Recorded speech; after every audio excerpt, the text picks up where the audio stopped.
Good morning to all of you. I am Sandeep. I welcome you all to my channel Sandeep study centre. Hostel warden के syllabus के अंतर्गत हम लोग बाल मनोविज्ञान के टॉपिक्स यदि हम लोग देखें तो उसके 4 टॉपिक्स आपके कंप्लीट हो चुके हैं। उस पर हम लोग डिटेल में बात भी कर चुके हैं और उसके एमसीक्यू क्लास भी ला चुके हैं। ठीक है, आई होप कि आपने देखा होगा। तो टॉपिक मैं बता देता हूँ। सबसे पहले हमने देखा था, ठीक है, शिक्षा के बारे में देख लिया है, और मनोविज्ञान। शिक्षा और मनोविज्ञान ये 2 टॉपिक्स पे हमने है ना बात कर ली और एमसीक्यू भी ला लिए। उसके बाद जो अगला टॉपिक है आपका हॉस्टल वार्डन के सिलेबस में, जहाँ पे बुद्धि और व्यक्तित्व की अवधारणा है। क्या है? बुद्धि एवं व्यक्तित्व की अवधारणा। ये सभी टॉपिक्स के आपके पास फुल डिटेल क्लास भी है और एमसीक्यू पार्ट भी है। ठीक है, तो जाके उसको आप देख सकते हैं। इसी कड़ी में अगली जो आपकी जो टॉपिक है वो है क्रिएटिविटी, सृजनात्मकता। इस पे हम लोग आज डिटेल में बात करेंगे और इसके बाद जैसे पॉसिबल हो आगे या फिर अगले दिन या फिर एक दिन बाद इसके एमसीक्यू क्लास भी हम लोग लाएंगे। तो हम लोग शुरू करते हैं इस क्लास को बिना समय गंवाएं। तो आप अच्छे से इसको केंद्रित होकर सुनने की कोशिश करना और एक एक चीज़ों को समझने की कोशिश करना। जैसे क्रिएटिविटी, इसको सामान्य शब्दों में हम लोग बोलें, क्रिएटिविटी क्या है? हम लोग कई बार बोलते हैं कि यार ये लड़का बहुत क्रिएटिव है। ठीक, तो है क्या? क्योंकि वो अलग करता है। तो क्रिएटिविटी जिसे हम लोग सृजनात्मकता कहते हैं, इसको सृजनशीलता भी कहा जाता है। क्या कहा जाता है? सृजनशीलता। इसके शाब्दिक अर्थ भी आप देखोगे तो सृजन का अर्थ होता है नवनिर्माण, अलग करना या फिर अनोखा करना। ठीक, और शीलता का अर्थ होता है योग्यता। इस प्रकार इसके शाब्दिक दृष्टिकोण से हम लोग इसका अर्थ देखें तो नवनिर्माण करने की योग्यता होती है। इसको अलग अलग तरीके से देखा जाता है। जैसे कि हमने उनको एक समस्या दे दी, ठीक है, तो एक समस्या हमने दे दी तो अलग अलग तरीके से सोच के उसके अलग अलग समाधान हमारे पास पेश करेगा वो। ठीक है, एक चीज़ तो ये हो गया, बहुत लोग इसको समस्या से जोड़ के देखते हैं। और दूसरी चीज़ है कि वो प्रकृति से जितनी सूचनाएं हैं उसके पास, जितने इन्फॉर्मेशंस हैं, जितने फैक्ट्स हैं, उसके आधार पे वो अनोखा करता है, अलग करता है।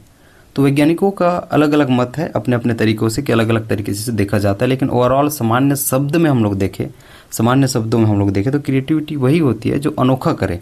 लेकिन साथ में इम्पोर्टेंट है उसकी उपयोगिता। आपने अलग चीज़ तो कर ली, आप क्रिएटिव हो गए, ठीक है, इसके बाद देखेंगे तो उसका यूज़ हो रहा है कि नहीं। तो उसके साथ यदि उपयोगिता का तत्व जुड़ जाता है, वो यदि यूज़फुल हो, तब वो कहलाती है क्रिएटिविटी। क्रिएटिविटी उसे नहीं कहते हैं जो सिर्फ आपने अलग कर दिया, अनोखा कर दिया, ठीक है, और उसका उपयोगी नहीं है। तो उसको उपयोगी भी होना पड़ता है, इसको भी आपको ध्यान में रखना है। तो ये 2 चीज़ें आपको क्वेश्चन में पूछे जा सकते हैं कि क्रिएटिविटी क्या है।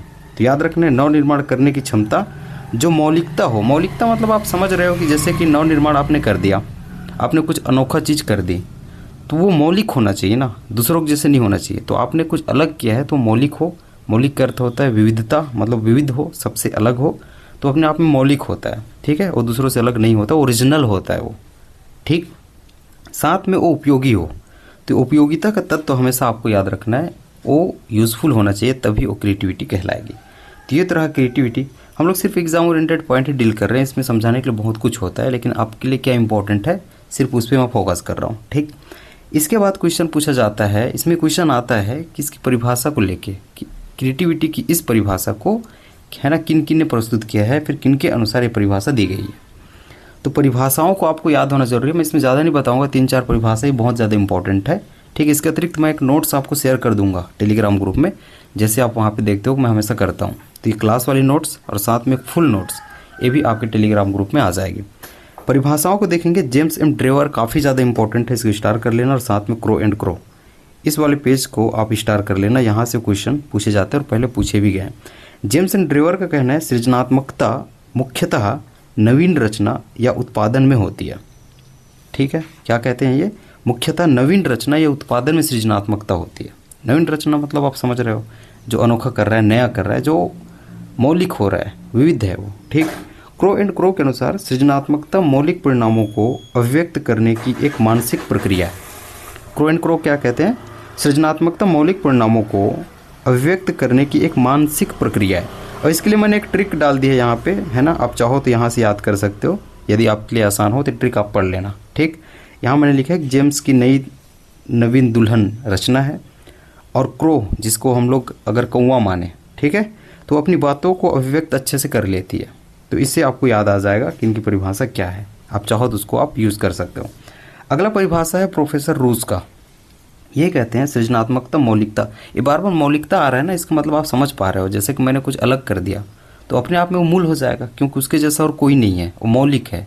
हम लोग मूलभूत या फिर मौलिक या फिर मूल किसको कहते हैं, ठीक है, जिसके जैसा और कोई नहीं है भाई, वो बेस है, मूल है।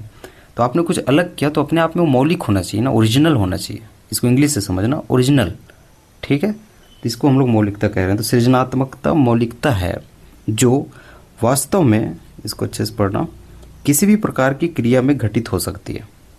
उसी प्रकार गिलफोर्ड का कहना है सृजनात्मकता से अभिप्राय क्षमता से है, फिर ये कभी सृजनात्मक रचना से होती है तथा कभी सृजनात्मक उत्पादकता से, ठीक है। तो ये किसका है, गिलफोर्ड की परिभाषा है, इसको आपको याद रखना है। वो तो पहला फेज वाला जेम्स ड्रेवर एंड क्रो, ये पूछा जाता है अनेक एग्जाम में, मैंने देख लिया है। जैसे सीटेट हो गया आपका, उसके बाद सीजीटेट भी हो गया, इसमें ये चीज़ पूछे गए हैं, तो आपको भी ये पूछे जा सकते हैं, आपको अवेयर रहना है। अब आता है सृजनात्मकता के तत्व। मुख्यतः तो 4 तत्व दिए जाते हैं, और 4 तत्व का नाम मैं पहले बता देता हूँ। एक धारा प्रवाहिता है, विविधता है, विस्तारण है और लचीलापन। लेकिन क्वेश्चन में ये भी मुझे देखने को मिला है संवेदनशीलता, पुनः परिभाषीकरण, ठीक है। इस प्रकार मैंने 6 तत्व आपको दिया है, इसको अच्छे से देखना। धारा प्रवाह या प्रवाहिता, इसका मतलब ये है कि आप एक प्रवाह में आंसर देते हो, किसी समस्या का प्रत्युत्तर आप दे रहे हो, है ना, प्रत्युत्तर आप दे रहे हो, तो एक प्रवाह में दे रहे हो, आपके विचार में प्रवाह है, ठीक। सेकंड है विविधता या मौलिकता, इसको समझाने की जरूरत है नहीं, मैं बार बार इसको बता चुका हूँ। मौलिकता क्या है, विविधता क्या है। एक है नमनीयता।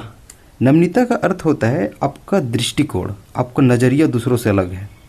क्या है भैया, नज़रिया दूसरों से अलग है, इसको अच्छे से देख लेना ना, दृष्टिकोण, ठीक है, इसे नमनीयता कहा जाता है, इसको मैंने जोड़ दिया। विविधता और मौलिकता, ये आपको पता ही है क्या होता है, अनोखा होता है, दूसरों से अलग होता है, वो अपने आप में अलग होता है, उसके जैसा और कुछ नहीं होता, इसलिए उसको हम लोग मौलिक कह रहे हैं। मौलिकता होती है, विविधता होती है, 2 चीज़ क्लियर हो गया। तीसरा इसका तत्व है विस्तारण। विस्तारण को कैसे समझोगे, आप किसी चीज़ की व्यापक व्याख्या कर रहे हो, समझ पा रहे हो, विस्तार से व्याख्या करना। उसी प्रकार संवेदनशीलता है, पुनः भाषीकरण, इसको समझाने की जरूरत है नहीं। संवेदनशीलता आप देखेंगे तो अपने योग्यताओं को जानना, अपनी कमियों को जानना, उसके प्रति संवेदन होना, ठीक है। तो अपने कमियों से जागरूक होना, परिचित होना, अपनी योग्यताओं को जानना, ये संवेदनशीलता कहलाता है। लचीलापन, फ्लेक्सिबिलिटी, समस्याओं के कई सारे समाधान आप पेश करते हो, इसे फ्लेक्सिबिलिटी कहते हैं, ठीक है। नेक्स्ट हम लोग चलते हैं। अब कुछ आईएमपी बातें मैंने आपके लिए रखा है, हो सकता है भी आपके क्वेश्चन का विषय हो। तो आपने तत्व देख लिया, और तत्व में ज़्यादा आपको चिंता करने की ज़रूरत है नहीं, वो डायरेक्ट पूछता है कि इनमें से कौन सा सृजनात्मकता का तत्व है और तत्व नहीं है, और नहीं है ज़्यादा पूछेगा। 3 आपको दे देगा यहाँ से कोई सा भी उठा के, इसलिए 6 आपको याद होना जरूरी है। और एक अलग देगा और पूछ लेगा कि कौन सा सृजनात्मकता के तत्व नहीं है, तब आपको अवेयर रहना है कि ये वाला आंसर हो सकता है, इसलिए 6 के 6 आपको याद रखना है। फिर से रिवाइज कराता हूँ। धारा प्रवाह एवं प्रवाहिता, मतलब धारा प्रवाह या इसे प्रवाहिता बोलेगा पहला। दूसरा विविधता या मौलिकता, विस्तारण है, संवेदनशीलता है, पुनः परिभाषीकरण है, लचीलापन है। क्लियर है। नेक्स्ट हम लोग चलते हैं, इसका कुछ चीज़ें आप याद रख लेना। क्रिएटिव, देखो भाई सभी इंसान होते हैं, सभी इंसान क्रिएटिव होते ही है, बस उसमें परसेंटेज अलग होता है। आप कुछ ना कुछ तो अलग करते होंगे, ठीक है, और ये डिपेंड करता है उसके पूर्व सार्थक ज्ञान पे, ठीक। मतलब आप बोल सकते हो कि आपके पास जो पहले की ज्ञान है, जो कि मीनिंगफुल है, सार्थक है, उसका कोई अर्थ है, उसके बेस पे भी आप क्रिएटिव कर सकते हो। आप रिलेट कर सकते हो कि भाई ये चीज़ उससे रिलेटेड है, रिलेट कर पाते हो कि उस चीज़ से ये चीज़ जुड़ा हुआ है। तो इस प्रकार से आप अनोखा करते हैं। इसलिए कहा जाता है कि जितना अधिक आपके पास पूर्व सार्थक ज्ञान होगा, उतना ही अधिक आप सृजनशील हो सकते हो, इसके चांसेस ज़्यादा होते हैं। सृजनात्मकता समस्या की नवीन व्याख्या है, इसको समझाने की ज़रूरत है नहीं। यहाँ प्रक्रिया और परिणाम दोनों है। आप कुछ प्रोसेस कर रहे हो, आप कुछ क्रिएटिव चीज़ कर रहे हो, तो प्रोसेस भी तो क्रिएटिव है, क्रिएटिविटी है। उसके बाद जो रिजल्ट निकलेगा वो तो ऑलरेडी वो क्रिएटिव होती ही है। इसलिए कहा जाता है कि प्रक्रिया और परिणाम दोनों सृजनात्मक होते हैं, इसको भी आपको ध्यान में रखना है। नेक्स्ट है सृजनशील बालक की पहचान आप कैसे करोगे, उसका सृजनात्मक चिंतन के गुण क्या होते हैं, सृजनात्मकता की विशेषताएं क्या होती है, ये सभी के जो इम्पोर्टेंट पॉइंट्स थे उसको मैंने विशेषता में डाल दिया है, ठीक है। इसको आप आराम से पढ़िए, इतने में आपका काम हो जाना चाहिए। इसके अतिरिक्त मैं एक नोट्स जब भेजूंगा ग्रुप में, वहाँ आपको 20 पढ़ने के एक नोट्स मिलेगा, वहाँ से आप और डिटेल में जाना चाहते हो तो वहाँ से जा सकते हो। फिलहाल इतने आपको याद होने चाहिए। अधिक दृढ़ निश्चयी होते हैं, ठीक है, मतलब दृढ़ संकल्पित होते हैं, दृढ़ निश्चयी होते हैं। आत्मविरोधी होते हैं, मतलब क्या होता है, अपने कार्यों को सकारात्मक विरोध करता है, अपने ही कार्यों को वो विरोध करता है, इसे आत्मविरोधी कहते हैं। अधिक कल्पनाशील होता है। अधिक कल्पनाशील का मतलब क्या होगा, जैसे कि आपने देखा कि इस चीज़ का मुझे समाधान निकालना है, तो अपने कार्यों में ही वो जो है अपनी कल्पना में ही उसकी रूपरेखा तैयार कर लेता है कि भाई मुझे इस टाइप से करना है, ठीक है। इसे क्या कहेंगे, अधिक कल्पनाशील कहेंगे। जैसे को डे ड्रीम्स होता है, मतलब खुले आंखों से सपना देखता है भाई कि इसका समाधान इस प्रकार से होगा, इसकी रूपरेखा इस प्रकार से होनी चाहिए। क्लियर है। संवेदनशीलता मैंने बता दिया है कि अपने कार्यों, अपने मतलब उसकी कमियों को, अपने योग्यताओं को उससे वो अवगत होता है, परिचित होता है, उसको समझ पाता है, ठीक है, उससे वो जागरूक होता है। अपरंपरावादी होता है, भाई परंपरा के अनुसार चलेगा इंसान तो क्रिएटिव कैसे होगा, ठीक है, उसी तरीके से चलना पड़ेगा उसको, तो उसको परंपरा से बाहर जाना पड़ेगा कुछ क्रिएटिव करने के लिए, अलग करने के लिए। इसलिए क्या होता है, अपरंपरावादी होता है। अपसारी चिंतन से जुड़ता है। अपसारी चिंतन मतलब होता है अब अलग अलग पहलुओं में सोच पा रहे हो, एक चीज़ किसने दी, एक वस्तु किसने दी, उसके आप अलग अलग उपयोग बता पा रहे हो, अलग अलग तरीके से सोच रहे हो। सिर्फ आप एक बिंदु पे जाके नहीं अटक रहे हो, आप इधर भी उसका दिमाग लगा रहे हो, इस साइड भी सोच रहे हो, अलग अलग तरीके से आप सोच रहे हो। इसे बोलते हैं अपसारी चिंतन, ठीक है, डाइवर्जन थिंकिंग। साहसी और दूरदर्शी होता है। साहसी समझ आता है, दूरदर्शी क्या होता है, भविष्य के लिए आप चिंता कर पाते हो। दूरदर्शी होते हो, दूर की चीज़ों को देख पाते हो, इसका भविष्य क्या होगा, समझ पा रहे हैं। बहुमुखी होता है, ये आप अपसारी चिंतन से जोड़ सकते हो, ठीक है, अलग अलग तरीके से वो सोचता है। स्वकेंद्रित होता है, मतलब किसी भी चीज़ को, ठीक है, देखेंगे तो अपने आप को वहाँ रख के वो देखेगा, ठीक है, किसी भी चीज़ को उसे चिंतन करना है तो अपने आप को वहाँ पे रख के वो देखेगा, ठीक है, तो स्वकेंद्रित होता है। इसके अतिरिक्त मैंने डाला है कि जिम्मेदारी की भावना होती है। एक बार इसको पढ़िए, इसको ज़्यादा समझाने की ज़रूरत है नहीं, बहुत तेज़ी और सरलता से सीखते हैं इसको, क्या समझोगे। अधिक जिज्ञासा होता है। अधिक जिज्ञासा मतलब जानने की इच्छा बहुत ज़्यादा होता है, और ऐसे लोग सवाल बहुत करते हैं। आप देखते हो ना, क्रिएटिव लोग कक्षा में भी देखोगे, पढ़ते पढ़ते बीच में कोई उड़ जाता है, वो सवाल बहुत पूछेगा, ठीक, क्योंकि वो जिज्ञासा है उसके अंदर, भाई वो जिज्ञासु है, ठीक है, जानने की इच्छा है। व्यवहारिक ज्ञान अधिक होगा, भाई सैद्धांतिक के अलावा वो प्रैक्टिकल नॉलेज उसके पास ज़्यादा होगा, ठीक है।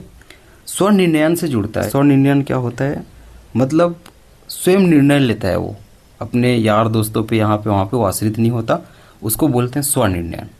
ये भी क्लियर हो गया। लगनशील होता है, समझाने की ज़रूरत है नहीं, परिश्रमी होता है, ठीक है, मेहनती होता है।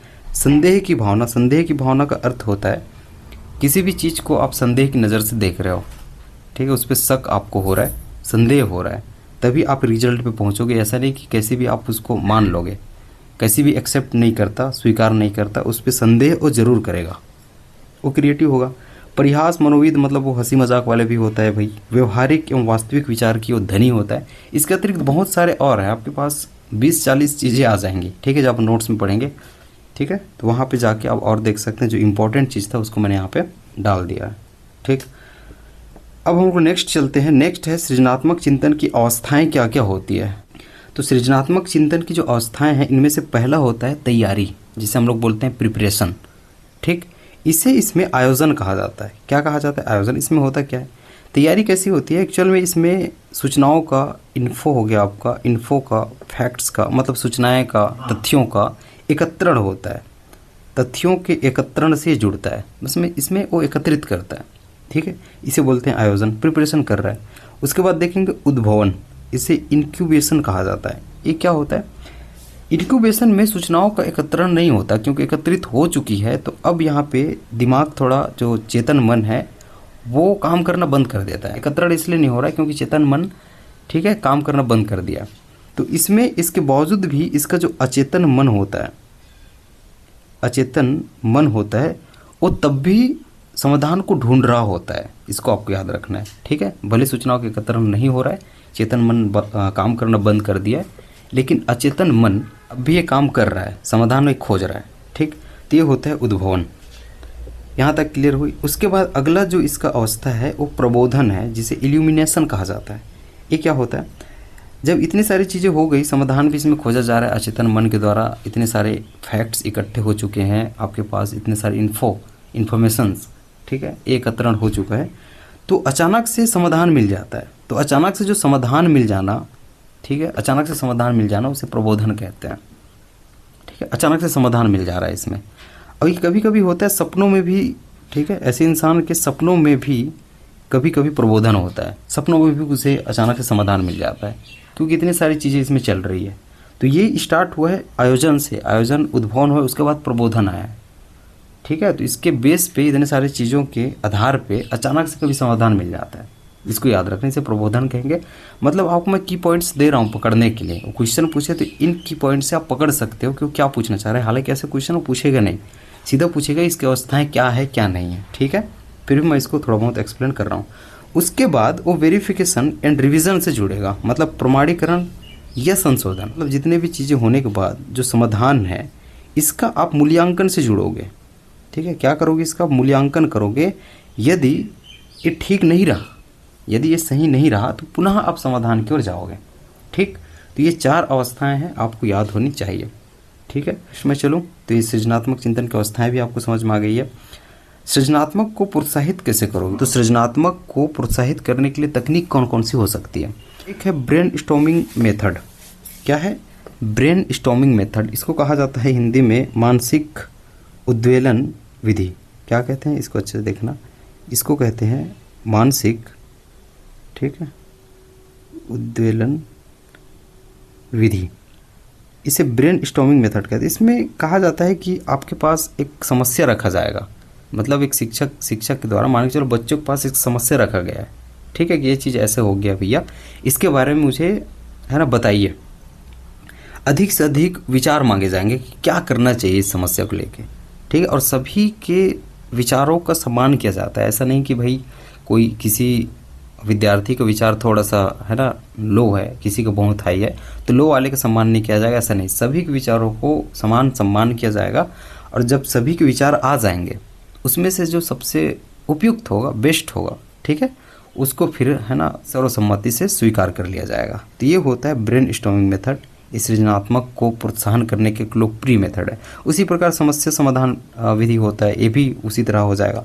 उसी प्रकार खेल खेल में ये चीज़ किया जाएगा तो ये खेल विधि हो जाएगा। अब आता है सृजनात्मक का मापन किस प्रकार से आप करेंगे, इसका मापन कैसे किया जाता है देखेंगे। पहला है असाधारण उपयोग परीक्षण। ये 3 को पहले हम लोग देख लेते हैं। एक है परिणाम परीक्षण, ठीक। तीसरा है आकृति परीक्षण। ये नाम से ही आपको समझ में आएगा। एक चीज़ पहले चीज़ तो ये याद रखना कि ये अधिकांश मापन में, अधिकांश परीक्षण में यही उपयोग होता है। ठीक है, अधिकांशतः आप देखेंगे तो यही तीनों चीज़ें आपको देखने को मिलेगा। लेकिन इसके अतिरिक्त आपको पूछा जाता है भाई विदेशी परीक्षण कौन कौन से हैं, इंडियन जो टेस्ट है या फिर भारतीय परीक्षण है, इंडियन मेथड कौन कौन से हो सकती है, किस किसने दिया है, ये भी क्वेश्चन का विषय होता है। इसको पहले समझ लेते हैं। जैसे कि असाधारण उपयोग परीक्षण है, इसमें मान के चलो एक वस्तु दिया जाएगा आपको, ठीक है, एक वस्तु दिया जाता है और इसके उपयोग बताने को आपको कहा जा सकता है। इसके क्या क्या उपयोग हो सकते हैं आपके पास रखा जाता है और बहुत सारे उपयोग इस प्रकार से उसके पास आ जाएगा। समझ पा रहे हो? तो इसमें किसने ऐसे बताया है उपयोग जो एक्स्ट्रा ऑर्डिनरी हो। इसमें लिखा है ना असाधारण, मतलब एक्स्ट्रा ऑर्डिनरी हो, वो सामान्य ना हो, साधारण ना हो, असाधारण हो, एक्स्ट्रा ऑर्डिनरी हो, ऑर्डिनरी नहीं होना चाहिए। समझ पा रहे हो?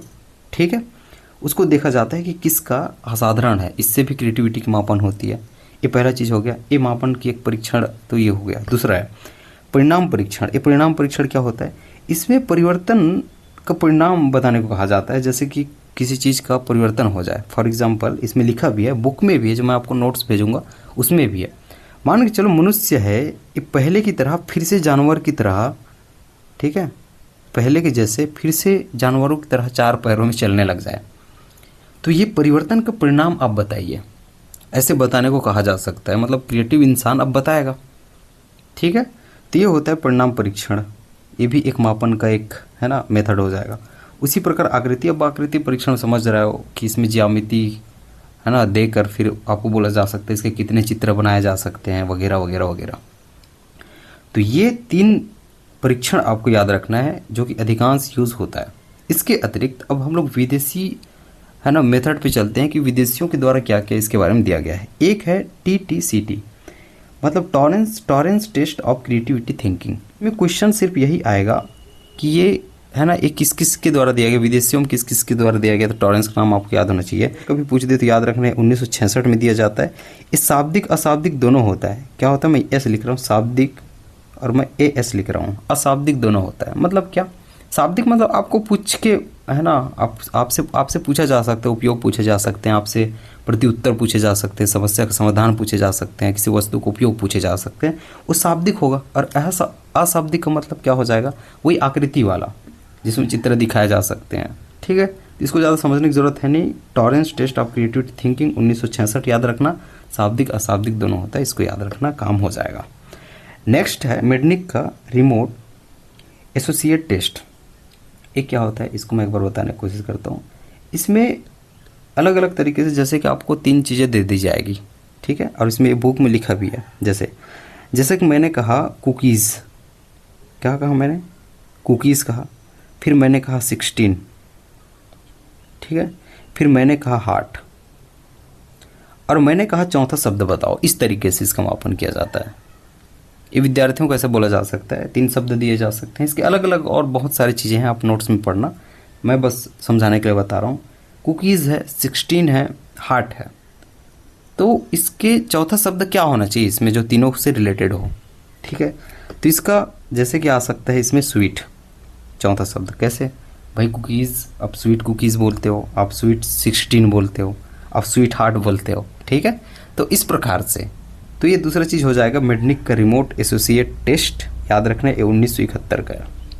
क्लियर है, बस आपको याद रखना है किस किस ने दिया है, यही पूछने की संभावना ज़्यादा है। गिलफोर्ड एवं मेरीफील्ड का टेस्ट उसी प्रकार इसका याद रखना है, इसको बस एक ही चीज़ याद रखना है, 1967 का है। इसके भी अलग अलग चीज़ होते हैं, शाब्दिक अशाब्दिक ये दोनों होता है। अब इम्पॉर्टेंट हो जाता है, स्टार लगा लेना भाई, इंडियन वाले हैं, यही पूछना चाहिए उसको। वो यहाँ से क्वेश्चन बना सकता है कि भाई सृजनात्मकता मापन के, है ना, सृजनात्मकता मापन के लिए जो परीक्षण दिया उनमें से किन किन भारतीयों के द्वारा दिया गया। ठीक है, उसमें विदेशियों का नाम रहे और नीचे में बाकर मेहंदी टेस्ट रहे, या फिर पासी का सृजनात्मक परीक्षण माला रहे, और एक जेपी भी है। कौन है, जेपी शुक्ला, और एक है आपको वीपी शुक्ला, जेपी शुक्ला और वीपी शुक्ला, इनका भी और भारतीयों ने दिया। लेकिन जो इंपॉर्टेंट है बाकर मेहंदी टेस्ट, पासी सृजनात्मक परीक्षण माला, इनको आपको याद रखना है, ये भारतीयों के द्वारा दिया गया है। बाकर मेहंदी ये 1973 में दिया गया है। ठीक है, इनके द्वारा जो टेस्ट है, और पासी को 1972 में। ये भी शाब्दिक अशाब्दिक दोनों थे, मतलब शाब्दिक अशाब्दिक समझ में आ गया है, पूछ के भी समाधान बोले या फिर वस्तुओं का उपयोग बोले, ऐसे भी मापन कर सकते हैं और कितना क्रिएटिव है। ठीक है, और अशाब्दिक जो चित्र दिखा के भी आपको बोला जा सकता है। तो ये रहा सृजनात्मक के मापन, सृजनात्मकता के मापन। अब सृजनात्मक के सिद्धांत आपको पूछे जा सकते हैं, ये भी इम्पॉर्टेंट है। ठीक है, इसके बाद मैं क्लास समाप्त करूंगा, फिर आप नोट्स से देख लेना। हालांकि उसकी ज़रूरत नहीं पड़नी चाहिए, इतने आपके लिए मोर देन सफिशिएंट हो जाएगा, क्योंकि 1-2 क्वेश्चन ही आने, तो इस प्रकार से पूछे जा सकते हैं और ऐसे पूछे गए हैं, उसके बेस पे मैंने क्लास को, ठीक है, क्रिएट किया। प्राचीन सिद्धांत जन्मजात सिद्धांत होता है, वातावरण जन्य सिद्धांत, प्रमस्तिष्क गोलार्ध का सिद्धांत, स्वप्रेरणा का सिद्धांत। इसको देखते हैं, इसका अतिरिक्त और है। प्राचीन सिद्धांत जो क्रिएटिविटी का जो प्राचीन सिद्धांत है, इसका कहना है कि जो आप क्रिएटिव होते हो ना, वो गॉड का देन है, ईश्वरीय देन माना जाता है, इसको गॉड गिफ्टेड माना जाता है, इसमें एक लाइन में बोलें तो। और दूसरा है जन्मजात सिद्धांत, इसमें कहा जाता है कि आपकी जो क्रिएटिविटी है वो जन्मजात होती है। वातावरण जन्य सिद्धांत क्या होगा, प्रकृति से इन्फो प्राप्त करते हो, फैक्ट्स प्राप्त करते हो, तब आप क्रिएटिव होते हो। ठीक है, इंपॉर्टेंट है प्रमस्तिष्क गोलार्ध का सिद्धांत। इसमें कहा जाता है भैया कि अपने पास ये तो पता है कि बायां और दायां गोलार्ध है, क्या है, बायां गोलार्ध है और अपने पास दायां गोलार्ध है, मस्तिष्क के 2 गोलार्ध होते हैं, आपने पढ़ा भी होगा। इनका कहना है, इस सिद्धांत के अनुसार कहना है कि जो बायां गोलार्ध है इसका संबंध तार्किक से होता है, जो तार्किक चिंतन आती है वो बायां गोलार्ध से आती है, और जो दायां गोलार्ध है इसका संबंध होता है क्रिएटिविटी से। ठीक है, इसको देख लें, इसका संबंध क्या होता है, क्रिएटिविटी से होता है। क्लियर है, मतलब सृजनात्मकता का संबंध किससे होता है, दायां गोलार्ध से होता है। तो इसमें क्वेश्चन कैसे बन सकता है, इसमें बन सकता है कि सृजनात्मकता के संदर्भ में, ठीक है, दायां गोलार्ध का संबंध किससे है। ठीक है, तो उसका जो है सृजनात्मकता से हो जाएगा। बायां गोलार्ध का संबंध किससे है, मस्तिष्क के, तो किससे हो जाएगा, ठीक है, आपके तार्किकता से हो जाएगा, तार्किक से हो जाएगा। इस प्रकार स्वप्रेरणा का सिद्धांत एक याद रखना। अब यहाँ से देखना, मतलब सिद्धांत को डिटेल में पढ़ने की जरूरत है नहीं, उसका प्रतिपादन किसने किया ये इंपॉर्टेंट हो जाएगा आपके लिए। मनोविश्लेषण सिद्धांत हमने काफ़ी बार इसको पढ़ा है, एस फ्राइड के द्वारा दिया जाता है, पहले आपने पढ़ा होगा, मैंने पढ़ाया है। इसमें अचेतन मन की भूमिका अधिक होती है। स्तर सिद्धांत ये टेलर का है, उसी प्रकार प्रक्रिया सिद्धांत ये आरटी का है, उसी प्रकार निवेश सिद्धांत ये पूछा जाता है स्टर्नबर्ग एवं लुबर्ट का। पूछा जाता है कि निवेश सिद्धांत को प्रतिपादित किसने किया, सीधी बात है। प्रक्रिया सिद्धांत को किसने दिया, मनोविश्लेषण सिद्धांत को किसने दिया, यही क्वेश्चन पूछे जाते हैं। तो ये हो जाएगा स्टर्नबर्ग एवं लुबर्ट। इसके अलावा जो मैंने आपको बताया है कि विशेषताओं में एक सृजनात्मक बालक की पहचान की विशेषता क्या होनी चाहिए, उसको किस प्रकार से पहचानते हैं, सृजनात्मकता की विशेषता क्या होनी चाहिए और सृजनात्मक चिंतन के गुण क्या क्या होनी चाहिए, इस सभी को मैंने विशेषता में समाहित किया था। लेकिन इसके अतिरिक्त मैं आपको फिर से कह रहा हूँ, जो नोट्स भेजूंगा वहाँ से एक बार और पढ़ लेना, क्योंकि सीधे लाइन क्वेश्चन पूछे जा सकते हैं। 30 से 40 उसमें सभी मिला के उससे ज़्यादा भी है, ठीक है। तो मैं कितने सारी चीज़ों को एक पेज में लिख पाता, तो जो IMP था उसको मैंने लिखा है, तो उसका जो नोट्स शेयर करूँगा वहाँ से एक बार उसको जरूर पढ़ लेना। उसको यदि आप ग्रुप से नहीं जुड़े हो तो ग्रुप से जुड़ जाइएगा, उसका जो लिंक है और डिस्क्रिप्शन में, ग्रुप का नाम रहेगा संदीप स्टडी सेंटर, जो कि टेलीग्राम ग्रुप है, ठीक है। वहाँ इन नोट्स भेजे जाएंगे, क्योंकि सारी चीज़ें सभी चीज़ें कोई भी इंसान नहीं बता सकता है सभी को लिख के। हालांकि मैं लिख देता हूँ उसको, लेकिन बहुत सारी चीज़ें हो जाएगी तो उसको नोट्स ही मैं शेयर कर दूंगा, ठीक है। बस उसके बाद इतने आपके लिए मोर देन सफिशिएंट हो जाएगा, इससे बाहर आने की संभावना नहीं है। और यहाँ से 1-2 क्वेश्चन आपके आने की पूरी संभावना है, क्योंकि 5 टॉपिक है और 10 नंबर के क्वेश्चन पूछे जाने हैं, तो 2 नंबर तो यहाँ से बनते ही है। Wish you all the very best. अच्छे से पढ़ना, अच्छे से तैयारी करना, अपना ख्याल रखना। मिलता हूँ अब अगली क्लास में, जहाँ पे हम लोग बात करेंगे इसके MCQ पर, इसके क्वेश्चन किस प्रकार से होगी उसको देखने की कोशिश करेंगे, उसको सॉल्व करने की कोशिश करेंगे। बहुत बहुत धन्यवाद।